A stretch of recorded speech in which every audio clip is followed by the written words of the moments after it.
नसीम बदरसी फरमा हजरत मीर कुतुबुद्दीन अली चिश्ती साहब, professor doctor Syed Jahangir साहब,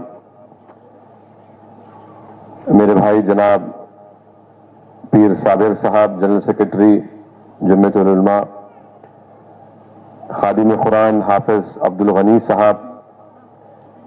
सैयद मुजाहिद अली साहब, मौलाना अतीकुर रहमान साहब रशादी, मुफ्ती यूसुफ खान खासमी साहब, मौलाना मुबीन खासमी साहब, मौलाना सैयद निजामुद्दीन साहब, मौलाना सैयद नूरुद्दीन साहब। मैं सबसे पहले आज के इस एतराफ़ खिदमात के इस्तक़बालिया कमेटी के अरकान या मुंतज़मीन को मुबारकबाद देता हूँ कि उन्होंने इस बात को महसूस किया कि हज़रत मीर कुतुबुद्दीन अली चिश्ती साहब की ज़िंदगी में ही उनको खराज अक़ीदत पेश किया जाए, वरना अक्सर ये होता है कि लोगों के इस दुनिया से चले जाने के बाद एक रस्मी तौर पर लोग याद करते हैं। ये बेहतरीन कदम उठाया गया, मैं आपको मुबारकबाद देता हूँ। और मैं इस मदरसे को, जामिया अनवारुल हुदा मदरसे को पिछले 27 साल से देख रहा हूँ। जब पहली मरतबा जब मैं हल्क़े असम्बली की आवाम ने अल्लाह के फजल करम से मुझे यहाँ पर रुकन असम्बली बहैसियत रुकन असम्बली मुंतखब किया, और उस वक्त हल्क़े असम्बली चार मीनार बहुत बड़ा असम्बली हल्का था, बल्कि उस वक्त के आंध्र प्रदेश में दूसरा बड़ा असम्बली हल्का था खैरताबाद के बाद। तो उस जमाने में लोग जानते हैं कि हैदराबाद में काफ़ी इंतशार था और काफ़ी एक मुख्तलिफ दौर था, बड़े इम्तिहान का दौर था मेरे लिए भी। मगर उस वक्त इस मदरसे के जिम्मेदारों ने यह तय किया कि नहीं, हम सरजमीन हैदराबाद में इंतशार और निफाक की कैफियत को ख़त्म करेंगे, हम इत्तेहाद की फिजाओं को उजागर करेंगे, इत्तेहाद को मजबूत करेंगे और कौम और मिल्लत को इंतशार से बचाएंगे। और उस वक्त उस हालात में यहाँ पर मैंने चिश्ती साहब को देखा कि कैसे बुर्दबारी के साथ और बहादुरी के साथ उन्होंने कहा कि नहीं, हम यहाँ पर इंतशार की कैफियत को बर्पा होने नहीं देंगे, बल्कि आपके तमाम फर्जंद उस वक्त 94 मेरे ख्याल से सितंबर या अक्टूबर का महीना था, तो मैं यहाँ पर नया नया था, बरतानिया से तालीम हासिल करके आया था, जिसको आप बोल सकते हैं कि फ्रेश था मैं, एकदम ही पुख्ता नहीं हुआ था, अभी भी नहीं हुआ हूँ। तो उस वक्त हजरत से मेरी मुलाकात हुई थी और आप भी थे, और यहाँ पर नारी की दावत हुई थी। हाँ, अभी और उससे ज्यादा नहीं। तो यहाँ नारी गर्म थी, हालात गर्म नहीं थे, मगर जब उस वक्त सियासी हालात बहुत ज्यादा ही गर्म थे, उल्टे अंदाज में थे। मगर उसके बाद से जो नहारी में खाया, तो हमेशा हम यही बोलते थे कि हजरत कब आना है हमको। तो मगर ये इत्तेफाक नहीं हुआ, बहुत कम हो गया, तो हमारे हिस्से की अभी नहारी बाकी है यहाँ पर। मगर बोलना ये चाह रहा हूँ कि मैंने इस मदरसे में यहाँ के तमाम जिम्मेदारों को बड़ी मेहनत करते देखा, बड़ी जुस्तजू करते देखा, बड़ी कुर्बानियां देते हुए देखा, बड़ी तकालीफ उठाते हुए देखा, और खुद चिश्ती साहब को मैं बजाते खुद देखा कि कैसा इस मदरसे को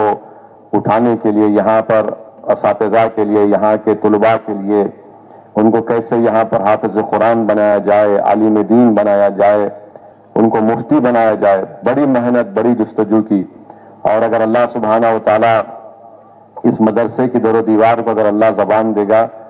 तो वो पुकार पुकार कर कहेंगे कि इस मदरसे के दरो दीवार में चिश्ती साहब के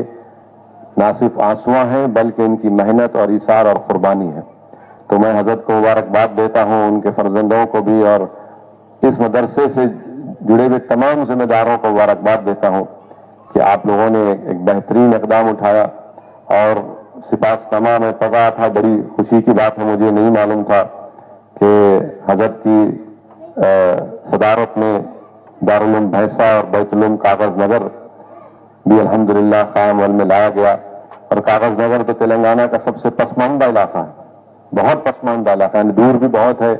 اور وہاں پر بیت العلوم کاغذ نگر کام کرنا، اور پھر الحمدللہ میں تو شاہین نگر میں جو انگلش میڈیم کا معیاری اسکول شاہین ماڈل اسکول سے کھلا گیا تھا، میں خود وہاں پر موجود تھا، تو الحمدللہ دینی تعلیم کے ساتھ عصری تعلیم بھی، اور پھر ٹوئنکل اسٹار اسکول بھی جو چند سال پہلے قائم کیا گیا، یہاں پر معیاری تعلیم دی جا رہی ہے، اور یہ بڑی اچھی بات ہے کہ جو حافظ قرآن یہاں پر ہو کر نکلتے ہیں، تو اگر کوئی ہماری بیٹی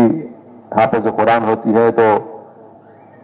چشتی صاحب کی طرف سے ان کو ایک سلائی مشین دی جاتی ہے، اگر کوئی لڑکا حافظ قرآن ہوتا ہے تو اس کو نقد انعام دیا جاتا ہے۔ اور میرا ماننا یہ ہے کہ مدرسوں کو اس موجودہ فتنوں کے دور میں اور مضبوط کرنا ضروری ہے، کیونکہ لوگ دین سے دوری اختیار کر رہے ہیں، اور بہت سے نوجوانوں میں خاص طور سے یہ سوالات شیطان ان کے دل و دماغ میں ڈال رہا ہے کہ کیا خدا ہے، یہ بھی نہیں، تو اس لیے بہت ضروری ہے کہ ان مدرسوں کو ہم کو اور اپنے رشتوں کو اس سے مضبوط کرنا ہے، ان مدرسوں کو چلانے والوں کو ہماری پوری تائید، ہماری پوری مدد ان کو کرنا ہے، تاکہ یہ جو موجودہ دور میں جس طریقے کے فتنے ہیں، یہی ہماری اصلی خلا ہمارا یہ ہے، ان خلوں کو ہم کو مضبوط رکھنا ہے، اس کی بنیادوں کو مضبوط رکھنا ہے، تاکہ جو لوگ ملک میں یا ہمارے معاشرے میں فتنے پیدا کرنے کی کوشش کر رہے ہیں، دین سے دوری پیدا کرنے کی کوشش کر رہے ہیں، ہم ایسی طاقتوں کو زیادہ آگے بڑھنے نہ دیں۔ اور یہ میری خوش قسمتی ہے کہ میں اس فنکشن میں آنے کا مجھے موقع ملا۔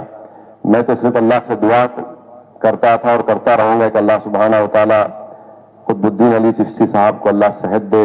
اور صحت کے ساتھ ان کی عمر دراز فرمائے، اور اللہ سبحانہ و تعالیٰ اس طرح کے مدرسوں کو، اس طرح کے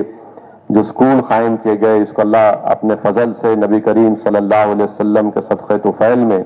اللہ ان مدرسوں کو صبح قیامت تک آباد اور شاداب رکھے۔ اور جس سلسلے چشتیہ سے آپ کو نسبت ہے، مجھے یقین ہے کہ انشاءاللہ تعالی ان مدرسوں سے یقیناً لوگ فیضیاب ہوتے آئے ہیں، حفاظ بنے ہیں، مفتی بنے ہیں، عالم دین بنے ہیں، اور نہ صرف تلنگانہ بلکہ ملک کے کونے کونے میں جا کر علم کی شمع کو روشن کر رہے ہیں، لوگوں کو قرآن و سنت کی تعلیمات سے ان کو اس پہ قریب لا رہے ہیں۔ تو میں مبارکباد دیتا ہوں اور ان کے تمام لائق فرزندوں کو، اور ہم تو صرف دعا کر سکتے ہیں، اور یقیناً میں اور ہماری مجلس اتحاد المسلمین کے تمام ذمہ داران ہمیشہ چشتی صاحب کے ساتھ تھے اور انشاءاللہ رہیں گے، اور بحیثیت ایک مجلس کے سپاہی کے میں آپ کے چشتی صاحب کا، ان کے ذمہ داروں کا ہمیشہ شکر گزار رہوں گا کہ سال کے 12 مہینے یا 5 سال لوگ کہاں رہتے، کیسے مشکلات اور تکلیف میں اس مدرسے کو چلاتے ہیں، مگر جب پولنگ کا دن آتا تو وہ ایک بہت بڑا احسان قوم اور ملت پر لوگ کرتے ہیں، اور ٹھہر کر یہاں پر لوگوں کو صحیح راہ دکھاتے ہیں۔ میں اس کا بھی آپ کا شکریہ ادا کرتا ہوں، اور انشاءاللہ تعالیٰ پھر جو میرا قرض حسنہ ہے آپ اس کو یقیناً قریب میں آپ ادا کر دیں گے۔ ہاں، آپ سمجھ گئے ہوں گے میں کس طرف اشارہ کر رہا ہوں، تو وہ بھی اعتراف خدمات کا حصہ ہونا چاہیے۔ تو چشتی صاحب کو بہت بہت مبارکباد، اللہ آپ کو صحت دے، اللہ آپ کے کوششوں کو، آپ جو ایک چراغ یہاں پر آپ جلائے، جو بنیاد یہاں پر قائم کیے، اللہ اس کو آباد رکھے۔ السلام علیکم ورحمۃ اللہ وبرکاتہ۔